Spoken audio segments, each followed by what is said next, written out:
Yo, what's up, everybody? My name is Juwan Rohan, and this is the Misguided Podcast, where we intend to guide you to a better future. I'm sitting here with Rafaniel, owner of Stamper Signings. How you doing today, my brother? Yeah, I'm doing well, man. I appreciate you for having me on. How about you? I'm living. I'm trying to get my morning started. Got a lot of cleaning to do today. I've been traveling the last like 2 weeks back to back, and so I got to like spend some time at home and do some cleaning. On that road, man. I respect it. yeah, trying. But thank you for joining us, man. Let's go ahead and dive into your story. I'm excited to kind of hear like how you started. And man, I don't even know. Let's see how I found you. I found you on Twitter. I believe brother Andre had like quoted some stuff on Twitter from you, and I was like, oh, he tweets some really good content, and it'd be funny as hell talking about the signings. So let me give you a follow, and then it's just been keeping in touch, and that's kind of how I found you. So the audience listening, make sure you follow on Twitter. His stuff is hilarious. So appreciate that, man. Y'all type in. Yeah, facts. So where are you from, man? Man, originally born and raised in the Bay Area, Oakland to be exact, Hayward, San Leandro, been all over the Bay. And I've been out here in Stockton, San Joaquin County for the last 10, 11 years or so.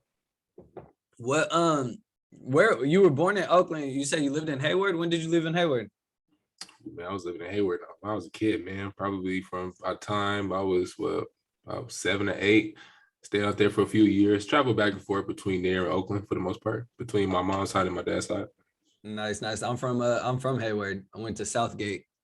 Oh yeah. Yeah. So South Hayward over here, but nah. Hayward. Yeah. Hayward. Not a roots not that way. Yeah, Hayward slept on, man. That home prices went up like crazy. Everybody trying to move over there now. Yeah, it's crazy. A lot of folks, they used to talk bad about Hayward back in the day, but now you see all the folks. Everybody moving over there now. So it's a money pit now. Yeah. Same with Pittsburgh and Antioch in them areas. Facts. Well, Pittsburgh is still dangerous, but yeah. That's cool. So grew up there. Where'd you go to high school and stuff?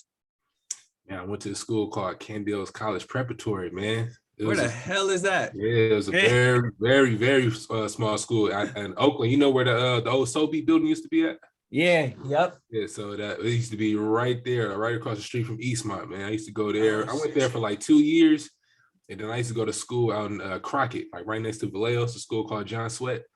So I went there for a couple of years or so. So I started out in John Sweat for a couple of years, and then I ended up going out finishing my last 2 years at Kendall's College Prep. Dude, you went to 2 of the smallest schools like in the Bay Area possible. Like how'd you even smaller schools? Facts. How'd you even go there? Why? So I used to live in Rodeo, man. Like I told you, I'm from the Bay, man. So I done lived all over the Bay Area. So I had moved to Rodeo. Let's say what, like 04? No, that's cap. Like around 2002. Okay. So I started going out to Carquinez Middle School for a couple of years, and I ended up going to John Sweat. And Crockett is just like super small. It's like 15 people over there. Right, facts. So I stayed over there. I went to that school for about a couple of years or so, and then I ended up moving back to San Leandro. I want to say in 07, like 06. Okay. And I ended up going back to school in Oakland, man. I was supposed to go to San Leandro High, but mine was like, nah, we gonna put you in this school over here. So, yeah, San Leandro was popping back then. Well, Bay was popping around that time. Yeah, facts. 05, 03 to 08. Yeah, white tea era. That's the fact. Yeah, I ain't never had that much fun since, man. It was so much fun during them days, man. But yeah, that's my background for sure. That's cool. I mean, damn, yeah, you pretty much lived on all of 80, that whole 880. You went from one end, very end, like right before you hit the bridge, Crockett, all the way to San Leandro right before you hit the other bridge. That's a fact. Yeah, that's crazy. That's cool. At least you get, a taste from all areas, right? Because as crazy as it seems, the Bay Area is one place, but Oakland is totally different than San Leandro. And San Leandro is totally different than Crockett, right? And Vallejo is totally, you know what I mean? So like, each city in the Bay Area, it's like its own world. Yeah, it's like, like I said, it's all in one area, but if you go to different cities, if you go to each of those cities, you would think it was in dress different, whole other world. Dress different, talk different.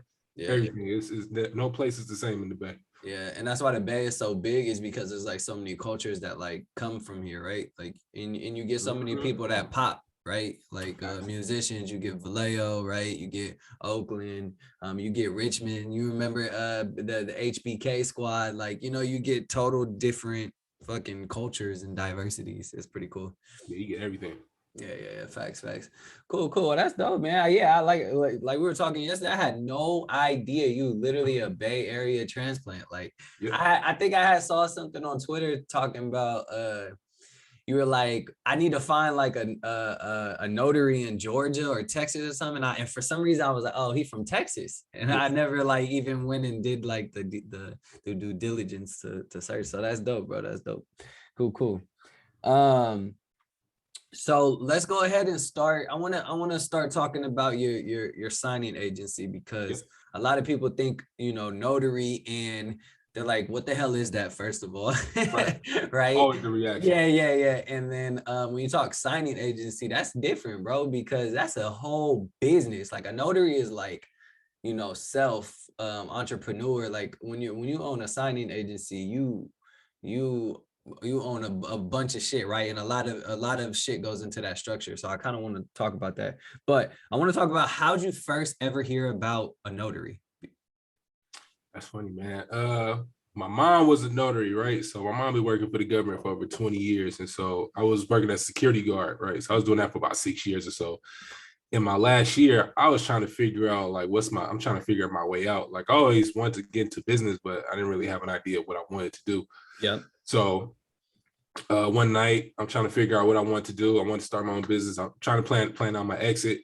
So normally, if you're gonna start a business, you're gonna start with what you know, what you skilled in, right? So I was like, all right, maybe I'll start a private security firm. But when I found out what the capital that was needed in order to get started, and I'm working as a security guard at that time, I was like, that's not gonna work, right? So I didn't feel like I was innovative enough to create a product or anything of that nature. You know, maybe, you know, just, you know, mental block, you know, I'm blocking my own blessings in a way, right? And so I knew my mom, she had got her notary commission. And I was like, all right, well, let me see if I can actually turn this into a business.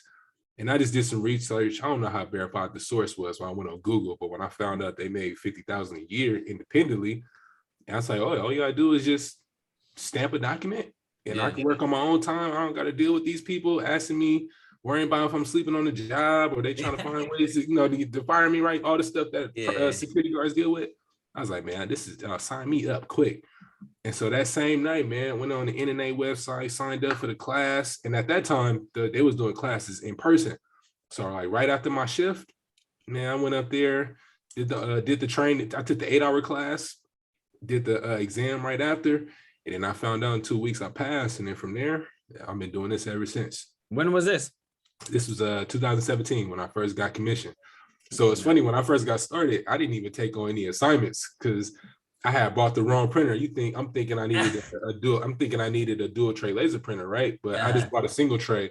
So my thought process was like, well, I don't want to get any assignments, and I get hit with the instructions to print out any legal documents, and I don't got a dual tray. So for the first few months, I didn't take on any assignments. Just being scary.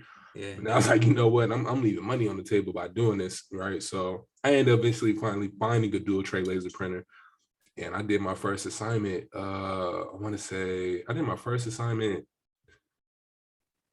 November 2017. I got commissioned in September.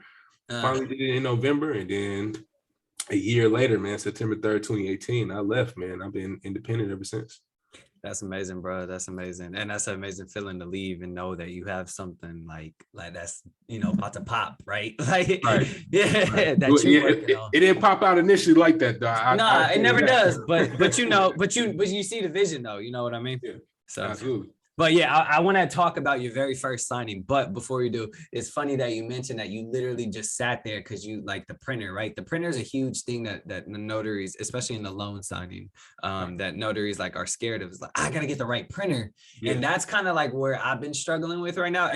From what I tweet, I fucking hate loan signings. Like they're so annoying. But I like have been struggling with the printer issue because COVID hit, the chip shortage. Printers are like 3 times what they used to be. So for example, like the most popular printer for notaries is the Brother dual tray laser printer, right? It used to be like 280, 300, and during COVID and still now that thing is like $900. Yeah. They want a ticket for those. Yeah, for used. So like you're like, holy shit. So through this whole pandemic, I had got mine in the pandemic, my commission. So I'm like, well, I'm doing good with the general notary work, but I want to like open, diversify and have opportunities. So I was like, I need to get a printer. I looked at the price. I was like, oh no, this gonna have to wait. So that whole time I was like waiting. I was like, I know in my head I'm losing out money, but like, what can I do about it, right? And it's like, well, instead of just going and spending $900, I just don't feel comfortable spending $900 on a computer. I don't care if I'm gonna make the money back. That's ridiculous, right? So I was like, I got a printer, so we just gonna have to figure it out and do what I do. If it takes 50 minutes to print 20 documents, that's what we're gonna have to do. So be it. Yeah. So what I started doing is I saw this video on YouTube. It was this black notary girl. I forgot. I gotta shout her out because she dope. She got a big following, but she was talking about how to use a single tray printer and pretty much do your legal documents and your letter documents, and how she just switches them up, and it literally takes like an extra 10 minutes. And I was like, oh, was Sophia Martin? Yeah. She dope. And she just gave the secrets. So I was like, oh, so all right, I'm gonna download this little PDF filer, and then that's how I do it now. Is when I just get a notary or a loan signing, I'll just use my single tray until I get a dual tray. I wish I would have knew that like when I first started, because that would have saved me a lot of time. Like I said, money on the table, because at that time folks were still refinancing, even though interest rates at that time was like between 3 to 4%. I would still get hit up for assignments, but me, I'm just so scary right at the time. I'm like, I don't want to take that chance. But facts, that shit is scary though. I ain't gonna lie. So let's talk about how your first loan signing was. Yeah. Man, I never had nobody ask me this question. My very first loan signing, I actually remember it was a refinance. I got it through SnapDocs. No, I got it through signing order. Really? Signing order be hella hard to get. Like they send you shit and it's gone. You got to be the first one to reply on that motherfucker. I feel like it's the opposite. SnapDocs is the one where it's like you try to you say you're available, especially if you get like a signing from Old Republic or First American. Anytime I used to see those back in the day, I'd be like, oh. And as soon as and the notification would never come through because it's already been snatched up. Bro, I still ain't got a signing from SnapDocs. I mean, it's only been a couple months, but like that, I ain't got one little. They ain't sent me one thing. I can't tell you when the last time I got a signing through SnapDocs. I don't even remember. I get it from coast to coast for the most part, but I don't get any. I don't know if I think I still have my account. I just haven't had the need to use it, So I mean that's a blessing within itself. So thanks. Yeah, but my very first signing it was through signing order. I had to do a refinance for an older lady, and the signing, I felt like I wasn't. It's funny because when I first went to the signing, I didn't feel nervous or anything about it because I was so well prepared. Just because when I was working security, I used to work graveyard shift, and I had the study guide. So when I had the study guide, I ain't doing nothing on graveyard shift. Only thing I'm doing is I'm watching cameras. Yeah, and every hour or so I'm going on a foot or golf patrol. But in the meantime, I would bust out my study guide and I would just study it. Like I would just study those documents over again. Facts. And then for most people, they think it's difficult. If you keep it simple, you just don't miss any signatures, you don't miss any initials, don't miss any dates. If you can't explain the purpose of the documents, hey, that's cool. You don't have to actually know the entire set of documents, but as long as you don't miss any signatures, anything, like I just knew that. So as long as I knew that, I was like, okay, I'm pretty good. Mm-hmm. And so that very first one, man, it went very smooth, man. I was able to explain the deed of trust, compliance agreement, some of those documents. Yeah. I just double checked. I had my sticky notes, my flags, all that stuff on there. So I knew I didn't miss anything. And it went pretty well, man. So yeah, that first signing went very smooth, man. That's amazing. What how was it far from you? It was in my city. It was probably the lady lived probably about 10, 15 minutes away from me here in Stockton. Okay, that's not bad at all. No, yeah, it was very lovely, right in the city, not too far from me, and yeah, man, the signing went very smooth. Like I said, I wasn't nervous or anything of that nature. I guess just because of the preparation up until that point. Yeah, no, that makes sense. That makes sense. Um, damn, that's dope. I always like that's good that you mentioned that because I was stressing when I first started about like knowing every document and like explaining it. But even when I do these loan signings, I haven't had one person be like, oh, well, what's this document? Well, it happens and you'll get clients that sit there and like, well, can you walk me through everything? I didn't have a chance to read it last night or something. Right. Yeah. But that's rare. Yeah, that's rare. Like I literally haven't to this day gotten one person who's like, well, what's that document? You know what I mean? And I'm stumbled, like, right. It's usually like you said, just don't miss the signatures and don't miss the initials and dates, and you good. If you follow instructions for the most part, I mean, you're pretty much good. But like, I've been doing this for about 5 years. I think there's only been 1% of the time, like if that, I've had somebody who's like, what is this? I want to read all the documents. But I get to a point where it's like, all right, if you want to read everything, I'm gonna just keep explaining it to you, every document to you. So eventually they'd be like, you know what? I'm gonna just let you keep going and I'll just read this once I'm done, because I just keep explaining to them for the most part. They got 3 days to cancel. Yeah, you got 3 days anyway. So you might as well just let me explain, let me do what I do, get the document signed. If you see anything that you're not cool with, you can just always cancel it. Yeah. And then what's another one is like when they're hella unprepared, right? Or I've had people rush. Like I've had people try and rush you out of the sign. I'm like, yo, you scheduled this at this time. Like, you know what I mean? Like, like what are you rushing for? Like this is a big purchase you about to do right here. You know what I mean? Right. Before. I need more of them clients. Yeah, give me up out of your house. Give me. The quicker we sign, the better. Yeah, I need clients. That's facts. Cool. All right. Well, so are you still doing the signings, or are you just like, are you still doing it in your area? How's your business structure working? It's funny, man. This week, I think I've only done like one in-person signing. And all the signings that I've had, they've been pretty much different markets and outsourced. So that's a blessing within this. That's a blessing to be in that position. But at the same time, I was like kind of bored. I was like, it's been a while, because I'm used to being out in the field, out and about, going to house doing these signings. And so now I had the agency where, we got signings that's, all these different areas, and I don't even need to have to be there for the most part. So I did one signing last week in person, and then the week before, I think I did one. So I might have done 2 in-person signings within the last 2 weeks or so. So that's been kind of crazy to even say that. Because like I said, I'm not accustomed to doing that. Yeah, I still do them. Like if it's like if it's one of our like attorney clients, they need some like a VIP service. Like of course I'll actually be there for the most part. But if I can't be there, I have the notaries I rely and trust on that can get the job done. Nice. Okay, cool. Let's go ahead and start talking about how you built the business, like from ground zero. So obviously you started as a notary and you were like, all right, where can I take it? So where do you take it? Yeah, man. So my goal coming into 2021 was to actually start an agency, but I didn't really have a plan for it. Like you have to go, coming into 2021, you got your goals and everything that you want to set out for yourself, right? But I didn't really have an actual plan for it, right?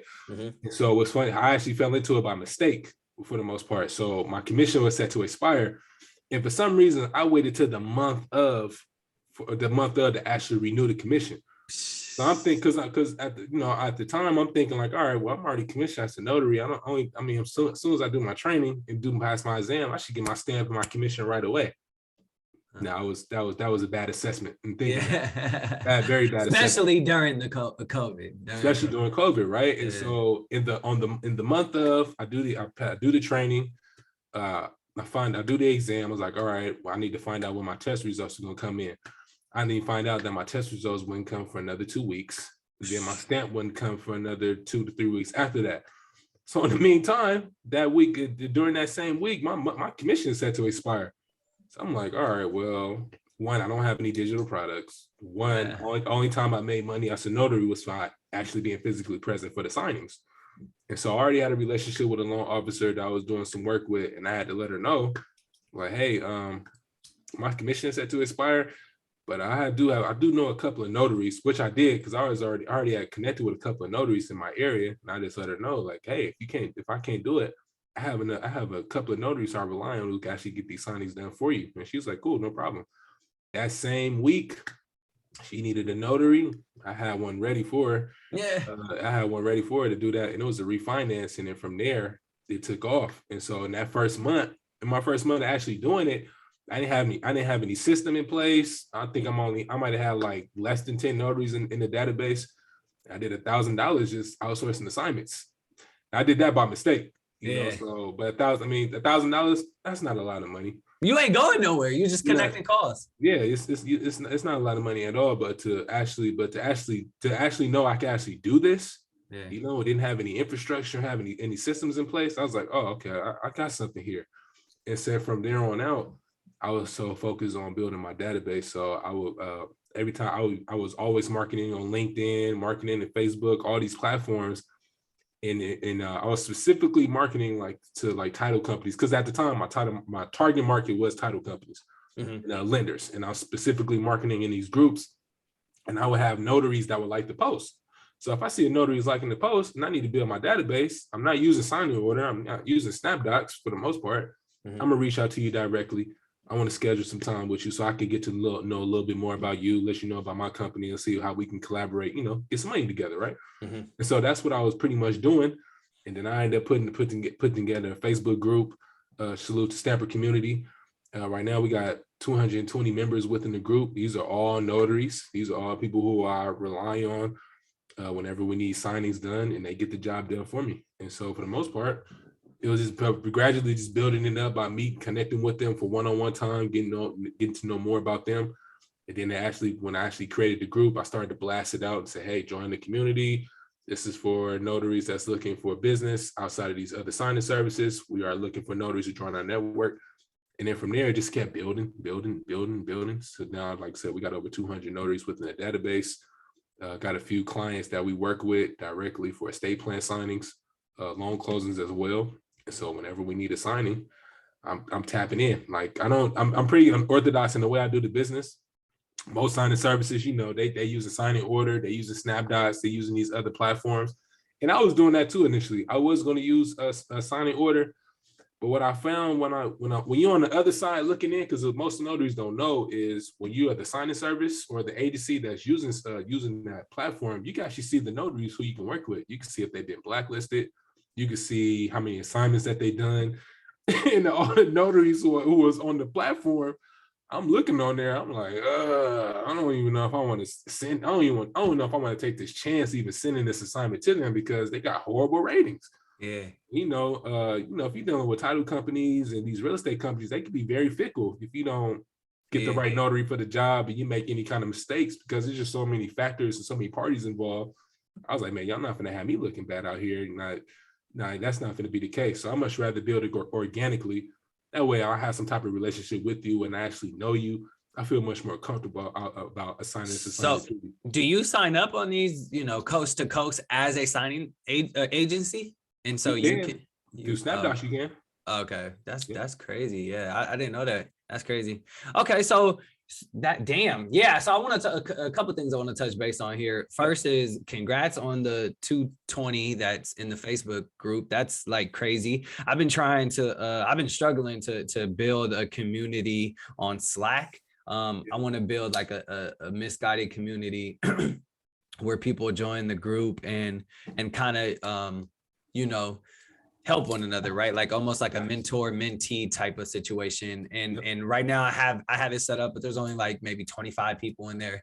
And it's in each channel, on Slack, you have like channels. It's like Twitter, right? But you have hashtags. And so I have a notary channel, I have a artist channel, a filmmaker channel, et cetera, et cetera, et cetera. Yep.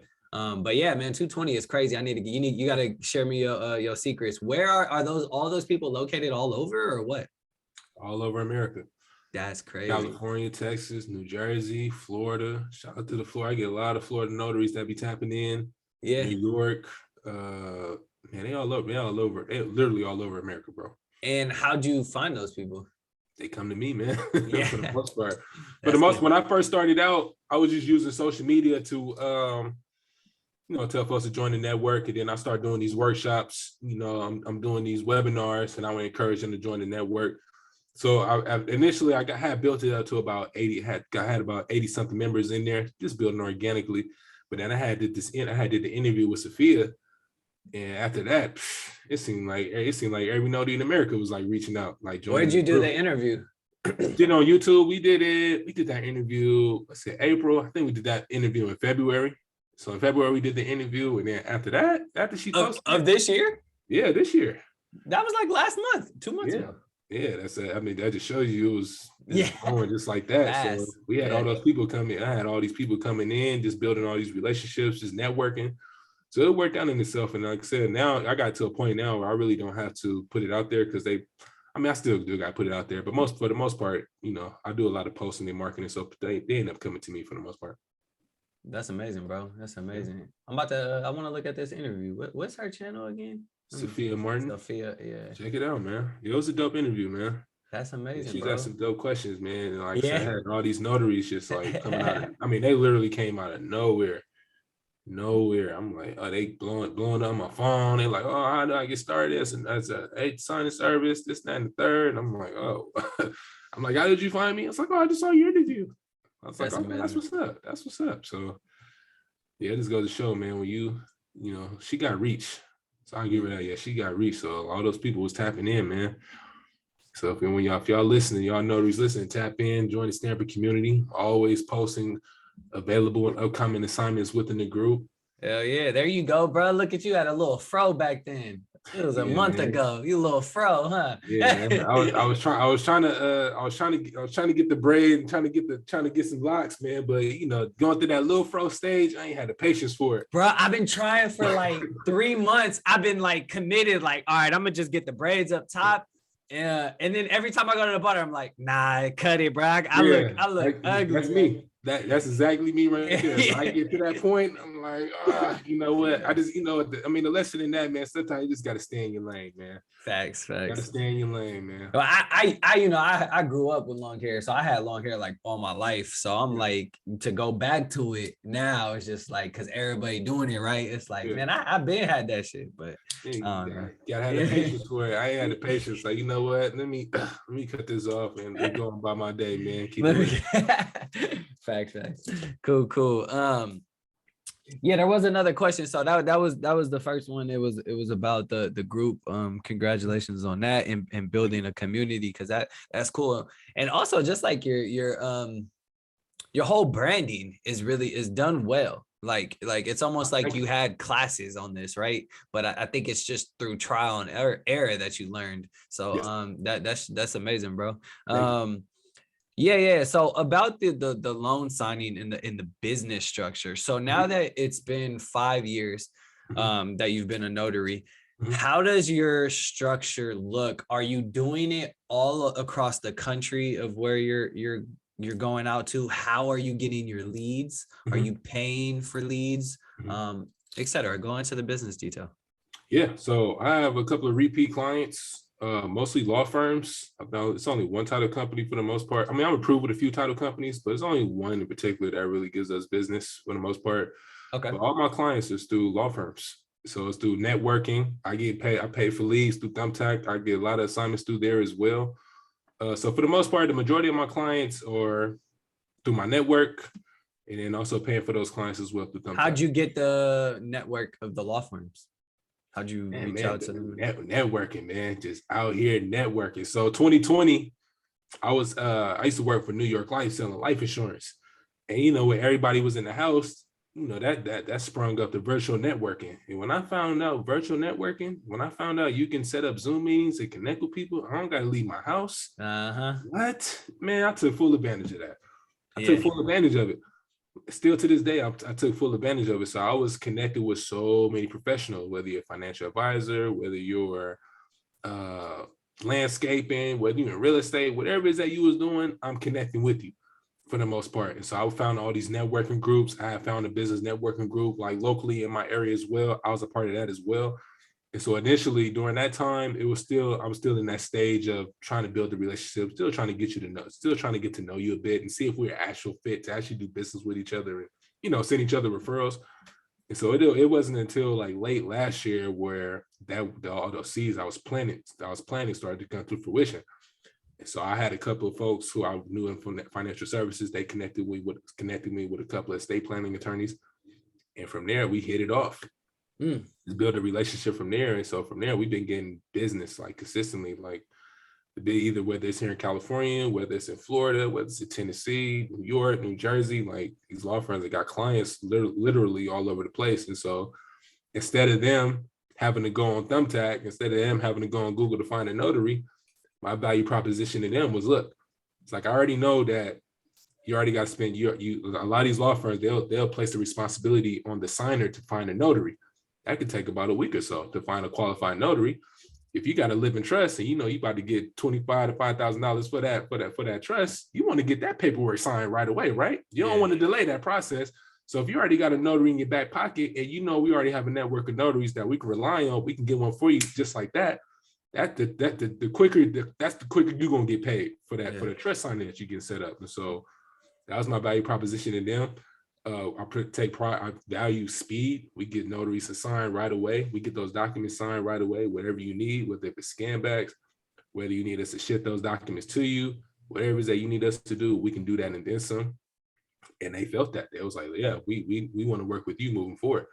And so that was my value proposition to them. And then that's how that led to us getting business. Hey, that's amazing pitch right there. That's good. I like that. I didn't even think about that. That's smart. So you got the law firms, you got Thumbtack slept on. Do you do Google ads? I haven't been doing too. So I've used Google ads before for the most part. I mean, I haven't had too much success with it. So so if the people do find me through Google, it's through whether if they need a notary on a Sunday or they just checking out pretty much my organically been building up through just asking for reviews. So that's, I mean, I don't pay too much for ads. I do pay for leads though. So the Thumbtack, I use that for the most part. How does that work? Are you doing it all over the country or are you just doing it in your area? How much money are you spending on Thumbtack per month? Go ahead and get into that. Man, I probably spend roughly around $80 to $100 a month on Thumbtack. Ooh, that's big. That's big, bro. But the profit margins on that is like, because you got to think about it, right? So if I get a request for a signing and my budget for that week was like $20. I mean, for a one-page signing, for a one signature signing, we need to collect $65 for that. Yeah. And then a lot of the requests that I get through Thumbtack is a lot of power of attorneys. Get a lot of power of attorney requests. That's a quick $97. So I get a lot of power of attorneys. We get a lot of law firms, still get legal assistants that's working at law firms that reach out to us through Thumbtack. So Thumbtack, I get the reason why I like Thumbtack a lot is because I get a lot of B2B clients on there. And they need a specific job that needs to be done, right? So if they need a estate plan, they need a power of attorney. I'm not gonna say those are high ticket assignments, but you can, at minimum, you can get at least $97 for a power of attorney assignment. Yeah, so whatever I'm spending on Thumbtack for that week, I'm already in the money. For the most part, just off one assignment, and then everything else is gravy after that. So I typically do about on Thumbtack. I typically do about $500 a month from there, and I probably spend about $100, if that. That makes sense. And are you only doing it in what areas? So I got to spread out to 150 miles away. So I get signings from Nevada. I get a lot of signings in the Bay Area. It's funny because I don't even get that many signings here locally. Yeah. It's weird because I get a lot of signings like in the Bay Area for the most part, in Nevada. And like I said, if they need a notary, I mean, I can make it happen for the most part. Yeah. What was I gonna say, man? I was gonna say something else after that. I forgot what I was about to say. But yeah, I get a lot of signings like out, like not in my area, but all over the place. So Thumbtack would allow you to get signings up to 150 miles. So for me, I mean, I run an agency, so that's to my benefit. That's easy. For the notary that's working, a lot of notaries that complain about the platform, their main complaint is they get signings outside of their area. I was like, all right, if you get signings outside of your area, just outsource the assignment. Like, don't just pay for the lead and just let it go to waste. Yeah. take the lead, find out if you could book the appointment, and once you book the appointment, then find a notary for it. Like it's not rocket science, but it's just a matter of getting people in that mind frame of doing so. So notaries are so accustomed to actually being present for the signing, but they're not even thinking like, oh, I can just go on 123notary.com or go to signingagent.com or just call a notary that I know and see if they can actually do it. And then you're creating a win-win situation at the end of the day. Facts. Yeah, no, that makes a lot of sense. A lot of people didn't know that. Who actually put me onto that was Tech out here in the Bay Area. Salute to Tech, man. Yeah, good brother, man. So he kind of trained me. And I did a couple ride-alongs before I was even a notary with Tech, and just seeing like the business, like in the business model, you know, he come all, I don't do this, but he come all dressed up, dapper down in his full suit to notary signings and stuff. But he funny. Then funny story. The first signing I ever rode along on with him before I even had my commission, we went to the founder of oh my God, why is it blanking right now? The founder of start with a G. Oh my God, hold on, what is it? It's called not GoFundMe. It's a tech company. Yes. Groupon. Yeah. Groupon. We went to his house and did a signing at his house. Oh, what? Yeah, it was in Oakland. Crazy house. Yeah. And you know he busy when he's on calls and he's like giving you his ID, signing paperwork while he's like in CEO calls and shit like that. Like, yeah, crazy. Yeah, that was the first time I ever did with Tech, was at Groupon CEO house. That's dope. Yeah, right? I was like, oh, I'm in this. Sign me up. I said, how much was this notary? He said, oh, man. I said, oh, nice. I can't disclose that. Yeah. I said, we'll learn some money, though, for sure. Sign me up, man. Yeah, it's amazing. Tech, man. Tech a good brother, man. Yeah, I learned a lot from Tech, man. Just it was funny because when I first seen Tech's page, I'm thinking he was just a DJ, right? This DJ that's following me. Yeah. And he would like my post and leave comments, but I didn't think anything of it. I was like, oh, it's another brother supporting because it's Dr. Tech music. I'm like, he's a DJ. But then I went to his page, and when I went to his page, it was so eye-opening for me because I never seen a notary talk about automating their business before. Yeah, you hear it in other businesses, and then when I'm looking on his page, I'm like, oh, he's doing something that's different. He's doing something different than everybody else. Yeah, I need to pay attention to what he's doing. Yeah. And so from there, I ain't gonna say we super tight like that, but I rock with Tech. Like I really respect Tech and what he does. Yeah, that's dope. Yeah, the automation is huge. He's actually the one that like I set my website after, and he kind of like helped me model it and stuff. But just having people be able to book a notary without even contacting you is like, whoa. And that shit, and seeing that shit pop up on your phone is like, wow, someone just booked. Oh, and it's already paid for. Like, that's dope. That's a beautiful thing, man. I wish more notaries would do that, because I be having notaries. I be trying to tell them like, yo, y'all should incorporate some automations into your business. And they be talking. Well, I be talking to people. I was like, y'all still talking to people? Yeah. What y'all talking to them for? Like, y'all literally don't have to talk to them. Like, because for the most part, when you talk, they don't want to talk on the phone anyway. Like they much rather let me just schedule a notary and let me get on about my day. So they don't want to be on the phone, got to ask you 1,000 different questions. And then some notaries shoot themselves in the foot. They want to ask for the scan back of the document. I want to know because they so used to doing loan closings, right? They don't know how to actually handle the document. They don't know how to answer specific questions. And they end up shooting themselves in the foot and losing the client. Just send them a link, let them answer the pre-screening questions, and then let them book themselves. And then the only thing you need to do is just show up and get the document notarized. Like, it's really that simple. We're gonna do some role play, but before we do, I wanna break into a different segment. So I got this segment called the Hella Misguided segment, where I ask the same question to each entrepreneur who comes up on here, and that question is, if you were to write a letter to your 18-year-old self, what would a summary of that letter be? That's a dope question. Yeah, thank you. That's a dope question. Who, man, what would I say to my 18-year-old self? Guide the audience, man. Guide the audience. Man, damn, that's a dope question. What would I say to my 18-year-old self, man? That's a lot that I could say. Stop chasing these hoes. I'm just playing. That one for sure. Man, I can't even think. Wow. I'd probably say, man, find out what you want to do. Figure out what is it that you want to do, like, immediately. Wow, man, that's a lot. That's a loaded question, man. That's so much I could really say, man. When I was 18, bro, like, for me, man, the goal was really just to make it, just to make it through high school, and then, figure out the rest from there. So I feel like, well, I mean, my journey, obviously the journey has definitely led me to this point now where I finally figured it out. But initially, I did not know what I wanted to do. Like, I had this dream of, I think I'm going to the NBA. I'm going to play basketball. I'm tall. I didn't play basketball my whole life, and so I think I'm going to the league. But when that didn't happen, it was like, okay, where do I go from here? So I would say, yeah, man, figure out what is it that you really want to do, and surround yourself with the right people.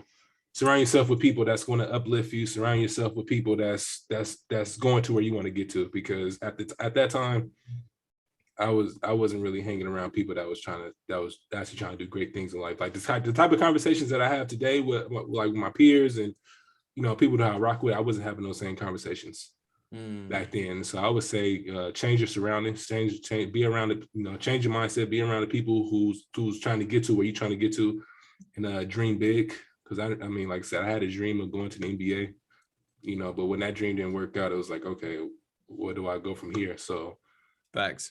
Yeah, I would say, dream big, and surround yourself with the right people that's trying to get to where you're trying to get to. Life after being an athlete is like very hard, and a lot of people, if you're not an athlete, like, you don't understand. It's super hard because you've been this one person for your whole life, and then all of a sudden, boom, just like overnight, right? Graduation. It's like your life is supposed to change, and like, well, shit, what the hell do I do now? And I don't know shit but to touch this basketball or go work out. And you know what I learned? I was mad at the world after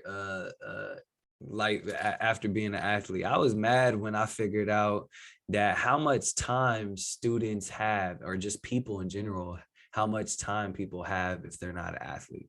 Yeah. Like, the fact that I knew people that weren't athletes that were complaining in college of how hard shit was. It was like, what?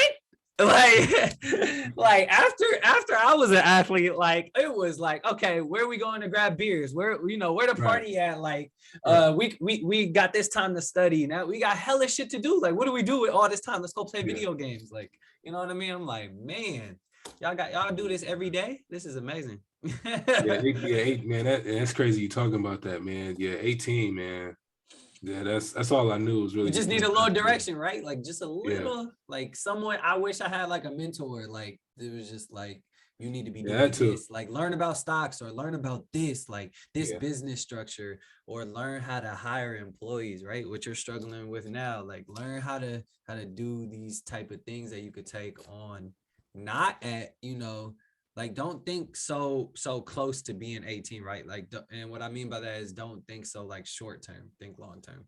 Yeah, and you hit the nail on the head when I graduated. That was scary, man. Because after that I was like, what's next after this? You're so accustomed to going to school, playing basketball, and you're not gonna be around the same people you with. Now you actually getting into, you're actually an adult now. So that was a pretty scary thing, scary transition. Because again, I had tried out to play for Cal State East Bay, tried out for Academy of the Arts in San Francisco, and when those actual trials didn't work out in my favor, I'm like, what's next? I don't know, because I honestly didn't really know what I wanted to do. Like, and I think a lot of 18-year-olds don't really know what they do. If you do know what you know, if you do know what you want to do, then hey, you're really ahead of the curve than most 18-year-olds. Like, I really did not know what to do. Didn't really know what I want to do, because again, the expectation was just make it. Just make it, so. You still be hooping? It's funny, man, I don't really be hooping like that no more. So if anybody that's listening, y'all could probably get me in the game of 21, but that wasn't the case years ago. That wasn't the case years ago, but man, it's, I'm married, got a family, so I try not to use that as an excuse. And then, I got my business as well. So I really struggle with trying to have a good time and try to have fun, because I'm so invested in the business, and so investing in what I have going on. So I need to get back out there in the court. I'm pretty sure if I get out there, hopefully I get some systems in place. Well, I already got a system in place, but I get some, get an assistant in place where I can run the business without me. I can get out there on the hoop court, still serve y'all one-on-one if y'all still want it. Yeah, what I learned, I just started hooping recently again. And so I was like hooping. I had stopped hooping for a while, and then because I had my son, like he's 3 years ago, and then once he got a little older, I started hooping consistently again. Yeah. And then boom, I was like, oh shit, we got a daughter on the way, and so I stopped hooping, and then now she's at a point where I can leave my wife and go hoop. And so what I found that's worked best for me is there's open gyms late at night. They're like they start at like 9:30, right? And they go until midnight. And that's the best time because I'm not working. Ain't nobody calling me on a notary, right? Or real estate or anything. Like, so that gives me my time to I have time that I don't have to worry about the business. I can just leave everything off the court. And so that might work for you, bro. Find late night open gyms. It's funny. I used to do that, man. Like, you go 24-hour fitness. I used to go up there 9 o'clock. We'd be hooping up there till like 2 or 3 in the morning. Yeah. Like waking up, just like body can't move, just score. Like, we used to do that really tough back then, man. Yeah, they closed it down, man, right off Ben Hope. But yeah, I used to do that a lot, man. Like, because at the time I was like 21, 22. Yeah. I'm still trying to hoop, but I ain't had no job. I'm looking for a job, but I mean, what else I'm gonna do? So all the guys used to be out there be hooping up late nights. So yeah, that was a fun time, man. Shout out to all the Hooper audience that's listening, all the Hoopers. But okay, cool. Let's do a little role play, bro, on how a call goes. All right, so I'll be the client, you be the signing agency owner. All right, ready? Okay, well, it's gonna be tough because I don't be answering the phone these days. But all right, let's go. Oh yeah, because Thumbtack you message. All right, it's good, bro. All right, well we gotta give the audience an idea of what it looks like. So all right, ring. Thank you for calling Stamper Signings. This is Rafaniel. Hey, how's it going? My name is Juwan. I'm looking for a notary. What's the earliest you guys can come out? All right, can I ask you a couple questions before we get started? Sure. I'm kind of in a rush though. What are your questions? Okay. What's the type of document you need to be notarized? I don't know. What is? Hey, Mom, what's the document? Okay. I think it's a power of attorney. Okay. Thank you for sharing that. You know how many signatures you need? How many you need notarized? Mom, how many signatures? Oh, okay. She doesn't know. Okay. Would you be able to verify real quick to see how many signatures you need? Yeah. It's very important that we know ahead of time. Yep. Give me 1 second. Okay. I think it's 2, but it could be 4. I'm not sure. Signatures. What do you mean by that? So these are all parties involved that's going to sign the documents. So we need to know how many signatures would be required on this document in order for us to notarize it. Okay. I think it's 4. Okay. Thank you for sharing that. Now, typically for power of attorneys, these documents require a third-party witness. Are you able to provide one? Yeah, I think my dad could be a witness, right? Is he going to financially benefit from this, from the power of attorney? Well, he's married to my mom. Okay, so it'll need to be someone, either your neighbor or somebody that's not listed on the document. Oh, dang, my neighbors hate me. Okay, are you able to provide someone? Yes, absolutely. That's absolutely a service that we can provide. We can provide a witness for you for a fee of $50. Okay, sure, let's do that. Okay, excellent. Now you say this is very time sensitive. Do you have an idea, a day and time that works best for you?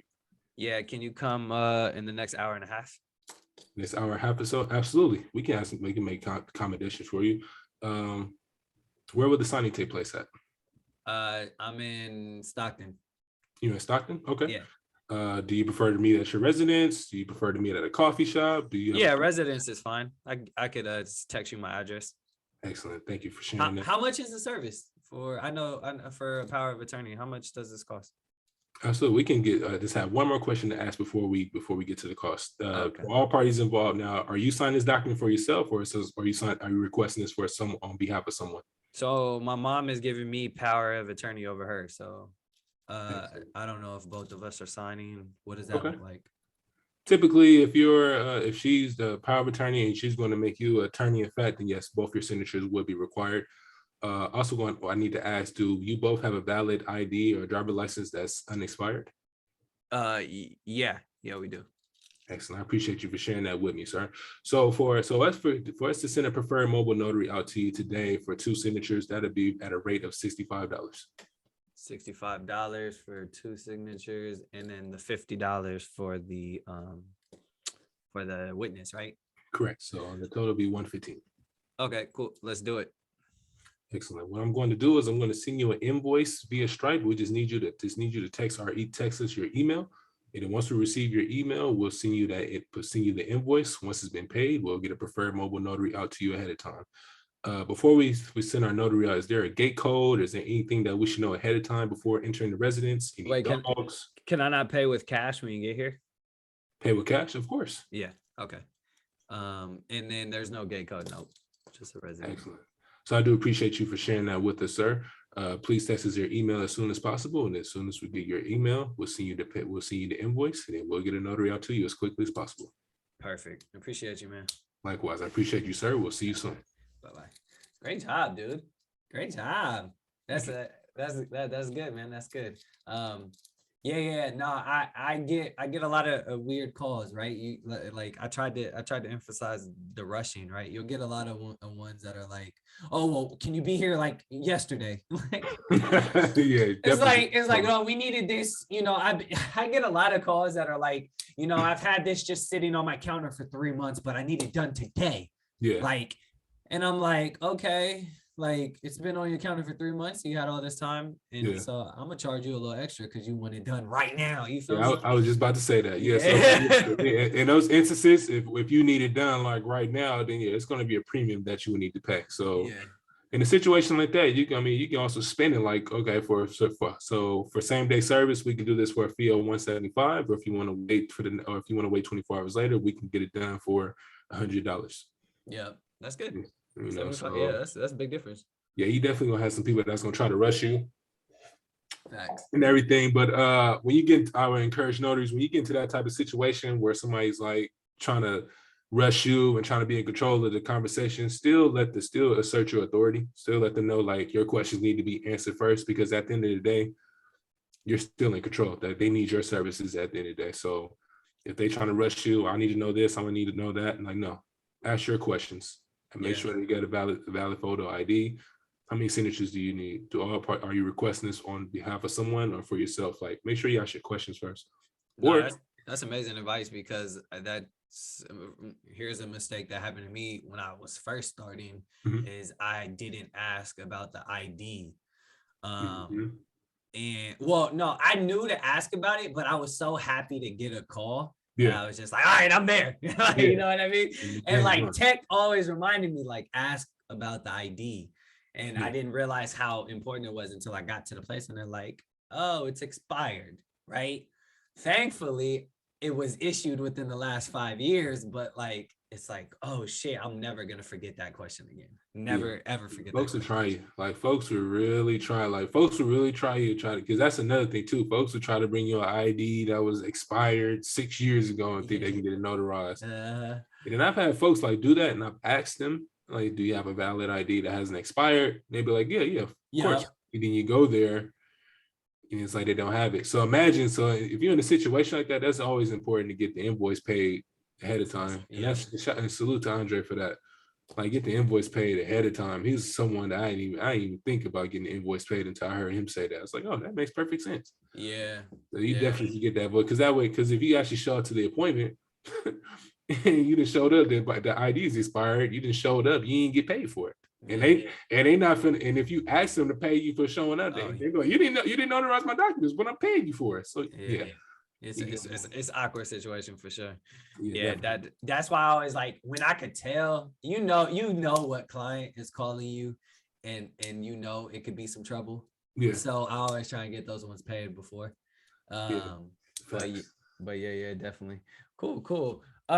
So what's the craziest thing someone's asked from you on an assignment, or if one of your notaries have said like, yo, guess what the fuck happened?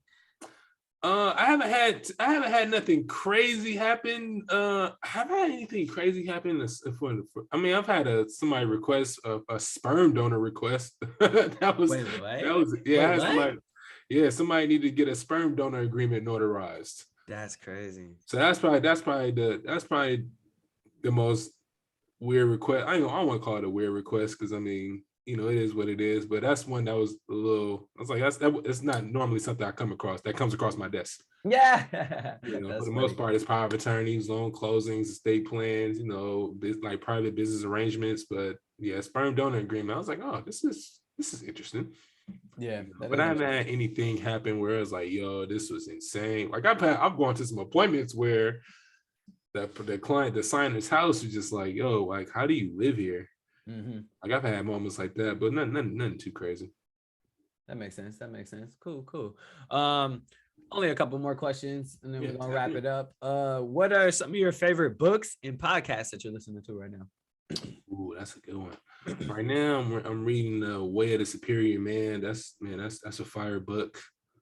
Right now, I'm reading .com Secrets. That's been a fire book as well. Some of the podcasts I listen to, I like to listen to Tweet Talk. Shout out to Charles and Raphael. Tweet Talk, the Tweet Black Wealth podcast. I listen to obviously, you know, EYL. That's automatic. Yep. What else? Social Proof podcast. They got a lot of dope entrepreneurs that's on there. I listen to my podcast, Stamper Podcast. I show y'all tap in. And what's another book that I like, man? What's another book that's fire? I got a lot of books. Did you listen to the Will Smith book? No, I haven't. I haven't listened to that one yet. I typically try to read business books. It's a business book. It is? Okay. It's an everything book. I thought yes. I thought it was more like like one of the like the motivational book. Like the motivational stuff is like, yeah, I'm not really past that. So if you're talking about some motivation, I mean, I hear you, but I'm already motivated. Yeah, it's like that's you know, because at some point, you know, you need more than the motivation. Like the discipline has to kick in at some point. Will Smith's book is about straight discipline, and it's about everything, bro. You'll like it. Trust me. If you're a Will Smith fan, you'll really enjoy it. I'm gonna tap in. Yeah, shout out to Will, man. Shout out to Will, man. Cool. Okay. So we got books. How can people reach out to you? Let everyone know. Yeah, tap in. Yeah, man. Yeah, sure y'all tap in, man. I'm on Instagram, Rafaniel, Rafanyo, Stamper Notary on Instagram as well. Stamper Notary. Tap in with me on Twitter, Stamper Notary as well. I'm on TikTok. I'm still trying to get better with TikTok. My daughter's way better than me on TikTok. Yeah. Stamper Digital on TikTok. Follow me on like and subscribe to the YouTube channel, Stamper Digital. Make sure y'all tap in, man. We got a whole lot going on, man. Join the Stamper community as well. So if you are all the notaries that's listening, no matter, I don't care where you at. You know, if you are looking for any business, our agency in particular, we tend to specialize in legal doc signing. So make sure y'all tap in. Stamper community. We're right here on Facebook group, Stamper community. Make sure y'all tap in. What else we got going on, man? We got Stamping Academy, teaching folks how to start their own notary agency, how to automate and systematize their agency as well. Make sure y'all tap in, www.stamperdigital.io. And that's what we have going on, man. I definitely want to extend my appreciation to you for having me on, man. This is very dope. Yeah, of course. Thank you, man. Yeah. Thank you for sticking to the schedule too. We scheduled this like a month ago. Yeah, man. I try to make it a point to stick to my commitments, man. I'm not really big on trying to reschedule. If I reschedule, like I feel really bad when I've had to do that. So if I had to do it, like it's really something that's really important that came up. But for the most part, if you get me down for a date, man, I'm gonna stick to it, you know. Yeah, I think that's important too. Like in any business is I've had some people like reschedule like 3 times. After the second one, I'm like, nah, it ain't just, it's not for us. Yeah. You know, at some point, like I said, I mean, on that for that person on the other side, you're not the only one that's busy. Like we all got lives, we all got kids, families, we got businesses to run. I'm over here not getting no sleep and shit, and I can still make it to this. You feel me? I got 2 young ass kids. So ain't no excuses out here. Ain't no excuse at all, So yeah, man, just that's a gem, man. Follow through with your commitments, Facts. I I once got read in 10X, man. I read 10X with my Grant Cardone, man. There's one gem in that book that stuck out to me. It's like, man, commit first and figure out the rest later, man. mm-hmm. You can make that commitment, man. You just figure out the rest later, man. It'll Figure work it itself out. Yep. Yeah, that's facts. I like that. And that's a great way to end it. But I do want to end it with I have a segment called Guided Conclusions where I ask a question that we haven't talked previously about before this recording. So you have no idea what's about to hit you. It could be a funny, serious question. It can make you cry. Are you ready? Run it by me. All right. Let's do it. What risk and sacrifices does such signing company demand? Ooh, what risk, what sacrifice? Ooh, man, you gotta the risk that you taking, man. You got all notaries aren't created equal, man. So I'll tell you a quick story. So all notaries aren't created equal. So I'll tell you a quick story, right? So I teach that I teach that all notaries aren't created equal. Wherever notary that you hire for your signing agency, they're a reflection of your agency. No matter, it doesn't matter. So I had last week, shout out to Santa Clara County. I had two notaries, one that canceled the signing at the last minute, and I had another one that showed up 20 minutes late. And as a result, I got a 1-star rating and a 2-star rating back to back in the same day. Now, I've been in the business for 5 years. I've never had nothing lower than a 4-star rating in anything because I try to, I take pride in providing customer service. And do I blame those notaries? Of course not. Of course not. I don't blame them. That's my fault because I should have did my due diligence. I should have made sure I had the right people to know who I'm working with. And so as a result, I got burned for it, right? So again, that's the risk, that's the sacrifice that you're going to take when you're hiring notaries for your agency. So if you're going to do so with knowing that risk, make sure you do your due diligence. Make sure that you have a criteria that you feel comfortable with. And if that notary, I don't care who it is, if that notary doesn't pass your criteria, that's not a notary that you hire. So the risk and the sacrifice that you're going to take when you start your agency, especially when you're going nationwide, all notaries are created equal, and the ones that you do hire, they are going to be a reflection of your agency, because the rating that they leave, they're not going to go to that notary that you hired. They're not going to go to their page and leave that rating. They're going to go to your page because you're the one that coordinated the whole play and put it together. Yeah. So as a result, you got to live and die with that. So hopefully you're ready. Yeah, hopefully you're ready. Damn, pressure. That is pressure right there. I feel it. That's great. Great way to end right there. Thank you, man. Thank you, my brother. Absolutely. Cool. All right. Well, you guys heard it here. This is the Misguided Podcast, where we intend to guide you to a better future. My name is Juwan. Again, I'm sitting here with Rafaniel of Stamper Signings. Make sure you go like and subscribe this episode, and make sure you follow Stamper Signings everywhere. All right. It's nice talking to you, my brother. Appreciate it. Man.